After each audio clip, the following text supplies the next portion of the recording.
அப்படி குருஜி ஹரிதாஸ்கிரி சுவாமிகள் அடைஞ்சத பாடினதுதான் ஞானமணி மாலை.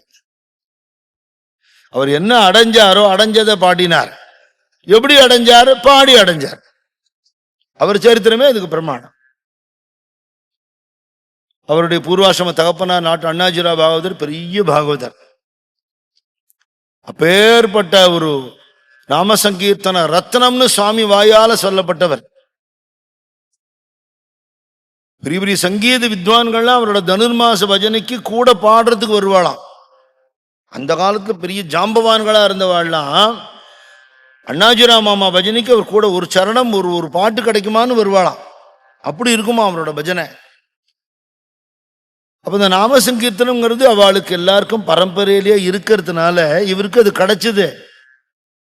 கிடைச்சத இன்னும் மெருகேத்துறாப்புல அவருக்கு அப்படி ஒரு உற்ற தோழனாக தண்டபாணி பாகவதர்னு சொல்லப்படக்கூடிய நாமாஜி கிடைச்சார். ரெண்டு பேருக்கும் நாம சங்கீர்த்தன ருச்சி, ரெண்டு பேருக்கும் குரு பக்தி. ரமண பகவான்கிட்ட தான் நம்ம பிரவச்சனத்தை ஆரம்பிச்சோம். இவாளுக்குமே சுவாமியை தெரிஞ்சது ரமணாசிரமத்திலேருந்து தான். 1950 பகவான் சித்தியானதுக்கு அப்புறம் அங்கே பஜனைக்கு போயிருந்த பொழுது அங்கே வந்திருந்த ஒருத்தர் மூலமாக தான் சித்தலிங்க மடம்னு ஒரு ஊர் இருக்கு, அங்கே ஞானானந்த சுவாமின்னு ஒருத்தர் இருக்கார். அப்போ தபோவனம் உண்டாகலை அப்படின்னு தெரிஞ்சுட்டு இவா 3 பேர், யாரு? அண்ணாஜிராவ் மாமா, நாமாஜி, பூர்வாசிரமத்து ஹரிங்கிற குருஜி ஹரிதாஸ் சுவாமி எல்லாரும் போறா. இங்கேருந்து இவா போய் பஸ்ஸை பிடிச்சி ஏறி சித்தலிங்க மடம் எங்கே இருக்குன்னு விசாரிச்சுன்னு இறங்குறதுக்குள்ள அவள் இத்தனை மணிக்கு வருவான்னு சொல்லி அவள் 3 பேருக்கு ஆசனம் போட்டு வச்சிருக்கார் சுவாமி. சென்னையிலேருந்து ஒரு நாம சங்கீர்த்தன ரத்னம் வந்துட்டு இருக்கு அப்படின்னு சொல்லியிருக்க. இவன் உள்ள போயிட்டு முதல்ல சுவாமி பிரதம தரிசனம் பண்றா. அவர் எத்தனை ஜென்மாவா நம்மளை பார்த்துட்டு இருக்காரோ. அஷ்டபதியில வரும் முதல்ல தரிசனம் பண்றத ராதைக்கு இருக்கிற வெக்கத்தை கிருஷ்ணன் போக்கினான்னு. பிரதம சமாகம லஜ்ஜிதயா சாட்டு சதை மிருதோ மதுர ஸ்மித பாஷிதயா शिथिलीकृत जगन दुःखोलो मतनं उदारो.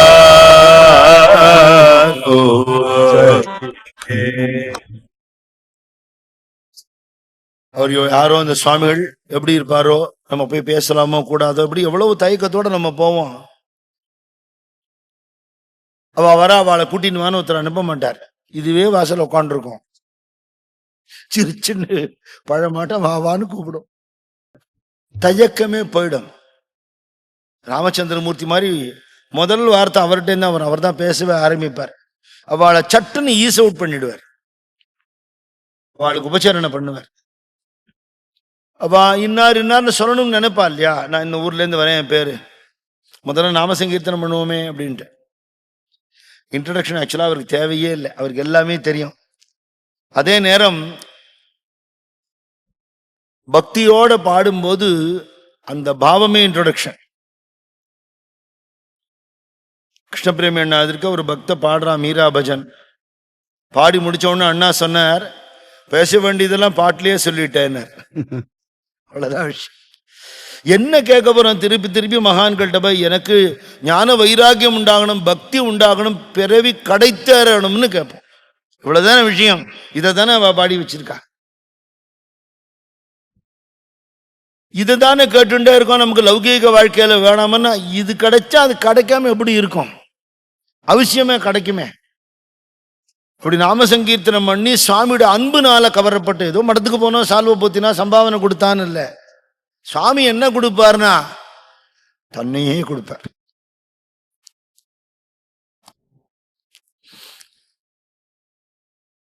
ஒரு தினம் கோபாலபுரத்தில் குருஜி ஹரிதாஸ் சுவாமியோட தரிசனம் பண்றதுக்கு யாரோ வந்திருந்தா. உபதேசம் வேணும்னு கேட்டா. அப்படின்னா என்ன அப்படின்னார். மந்திரோபதேசம் பண்ணுங்க. என் சுவாமிகிட்ட நான் எந்த உபதேசமும் வாங்கிக்கல தெரியுமா உனக்கு? அவர் எனக்கு எந்த மந்திரமும் தரல. அவர் தன்னையே எனக்கு கொடுத்தார், நான் என்னையே அவருக்கு கொடுத்தேன். குருதட்சணை நம்மளை கொடுக்கறது தான். என்னையே உனக்களித்தேன் ஞானானந்த பெருமானே,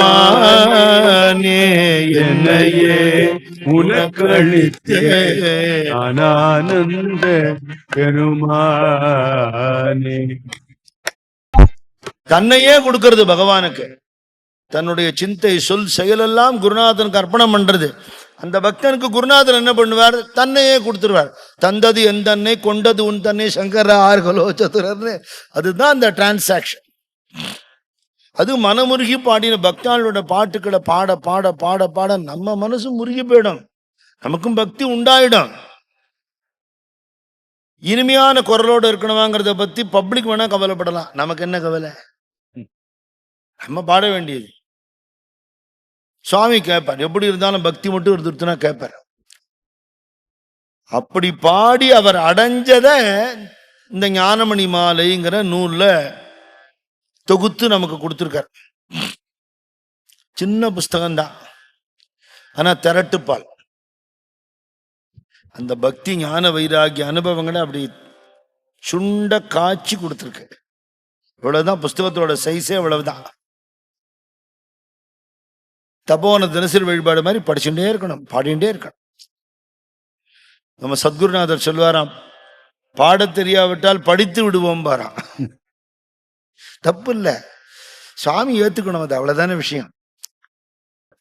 இந்த புஸ்தகத்துல அவருக்கு எப்படி அந்த பாட்டுக்கள் தோன்றி எழுதினாருங்கிறத நாமாஜியின் ஞான அனுபவத்தில் எழுதியிருக்கார். ஒரு பாட்டும் தோன்றின விதம் அதை ஏற்கனவே நான் இதே ஹாலில் ஞானானந்த வைபவம்னு 2015 நினைக்கிறேன், அப்போ நான் உபன்யாசம் பண்ணும்போது சொல்லியிருக்கேன். அந்த சீரீஸ் ஃபுல்லாக ஹரி தண்டபாணிங்கிற 2 இளைஞர்கள் குருஜி நாமாஜின்னு எப்படி ஆனா, சுவாமியுடைய கருணையால் அவ எப்படி ஒரு உருவத்துக்கு வந்தா அப்படிங்கிறத சொல்லக்கூடிய அந்த ஞானானந்த வைபவம், அதை நான் உபன்யாசம் பண்ணேன். இந்த ஞானமணி மாலைக்கு சொல்லணும்னு எனக்கு ரொம்ப நாளாவே ஒரு எண்ணம் உண்டு. அதில் ஒரு சில பாட்டுக்கள்லாம் ரொம்ப உயர்ந்த வேதாந்த கருத்துக்களை எளிமையான வார்த்தை. சுவாமியுடைய அழகே தானே, அவரோட அனுகிரகத்தில் வந்த பாட்டு அப்படித்தானே இருக்கும். துகாராம் மகாராஜுக்கு அவர் குரு அனுகிரகம் பண்ணின சத்தியகுருராய அபங்கத்துல என்ன ஒரு விடுகதை ரிடில் இருக்கோ அதுக்கு பதில் தமிழ்ல இதுல இருக்கு. அந்த பாட்டு தெரிஞ்சு ஒன்னும் அவர் இதை எழுதல, இது அவரோட அனுபவம், அது அவரோட அனுபவம். ஒன்னா தானே இருக்க முடியும்.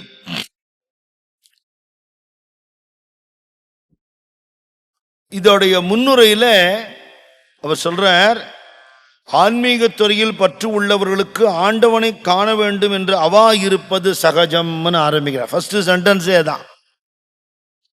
ஆன்மீக துறையில ஈடுபாடு இருக்கிறவா, கோவிலுக்கு வர்ற கூட்டத்தெல்லாம் நம்ம அதில் சேர்க்கவே கூடாது. கோவிலுக்கு நல்ல கூட்டம் வரும், அவள் இதுக்கு போகிறாளோ அவளுக்கும் சுவாமிக்கு வெளிச்சம். ஆன்ம நாட்டத்தோடு இருக்கிறவா, சுவாமி நம்ம சுவாமி சொல்லுவார், ஆலயம்னு ஏன் பேர் வச்சிருக்கா, ஆ லயம் ஆன்ம லயம் அப்படிம்பார். ஆத்மா லயத்துக்கு தான் கோவிலுக்கு போனோம். கோவிலுக்கு தான் போகணுமான்னா நிச்சயமா போகணும். ஏன்னா அத்தனை அடியார்கள் வழிபாடு பண்ணி தெய்வ சாநித்தியம் இருக்கிற இடம். அங்கே போய் இந்த அருளை வாங்கிட்டு வந்துட்டு நம்ம வீட்டை உட்காந்து அதை நினச்சி பார்க்கணும். நம்ம சுவாமி சொல்லுவார், அங்கங்கே புல்லு மேய்ஞ்சுட்டு மாடு ஒரு இடத்துல உட்காந்து எல்லாத்தையும் எடுத்து அசை போடும்னு சொல்லுவார். கோவில்களுக்கு போனோம், சன்னதிகளுக்கு போகணும், அதிஷ்டானங்களுக்கு போகணும், மகான்களை தரிசனம் பண்ணணும், சத்சங்கத்துக்கு போனோம். அந்த அனுபவத்தை அந்த இடத்தோட விட்டுவிடாமல் அதை வீட்டில் கொண்டு வந்து நமக்குள்ளையும் அனுபவிச்சுண்டு 4 பேருக்கு சொல்லணும். அதுதான் முக்கியம். குறிப்பா நம்ம குடும்பத்துக்கு. நாம பிரச்சாரம்னா ஏதோ பேனர் போட்டு பிரச்சாரம் பண்ணணும்னு அவசியம் இல்லை. ஏதோ ஒரு ஊர்ல மண்டலி ஆரம்பிச்சாலாம், அந்த போர்டை கொண்ட சுவாமிகிட்ட காமிச்சாலாம். மண்டலின்னா சங்கம்னு அர்த்தம். சுவாமி அந்த பேரை படிச்சு விட்டு மண்டலின்னு ஒரு இடத்துல மண்ட எலி அப்படின்னு படிச்சாராம். வேணும்னு மண்டை கோழி எலி போகாம இருந்தா சரி அப்படின்னா. ஏன்னா ஒரு சங்கம்னு வரும்போதே ஒரு கட்டத்தில் நீ பெரியவனா நான் பெரியவனான்னு வந்துடும். இதான் மண்டல எலிப்பு வந்துக்கிறது இல்லையா? இது சுவாமி நடத்துறாருங்கிற எண்ணம் மாறி போகும்போது விபரீதம் உண்டாயிடும். அப்போ எந்த காரியம் பண்ணாலும் அத்தியாத்மிக லாபத்தோட, இதனால எனக்கு பிரயோஜனம் என்ன, காசோ பணமோ புகழோ தாண்டி என்னுடைய எனக்குள்ளுக்குள்ள இருக்கக்கூடிய அந்த சைத்தன்ய ஸ்வரூபத்தை நான் உணர்ந்தேனா, அதுக்குள்ள ஒரு அடி எடுத்து வச்சேனான்னு பார்க்கறதுக்கான ஒரு பிரயத்தனம் தான் ஒரு சத்சங்கத்திலையும் இருக்கணும். அதோட எண்டு பூர்த்தி என்ன, பகவானை காண்பதுங்கிற. சாதுக்களுக்கு தரிசனம் கொடுத்த மாதிரி நேரவே ரிஷபாருடனாவே பாண்டுரங்கனாவே தரிசனம் கொடுக்கலாம். உள்ளுக்குள்ள ஆத்ம ஜோதியா தரிசனம் தரலாம். பார்க்குற இடமெல்லாம் பரபிரம்மம் இருக்குன்னு பிரம்மேந்திரால் புரிஞ்சின மாதிரியான பாவம் வரலாம். நமக்கு எந்த அனுபவம் வச்சுட்டு இருக்காரோ அது அவருக்கு தான் தெரியும். ஆனால் அந்த அனுபவத்தை அடைய வேண்டியதுங்கிறது தான் ஆன்மீக துறையில் இருக்கிறவாளுக்கு லட்சியம்னு சொல்கிறேன்.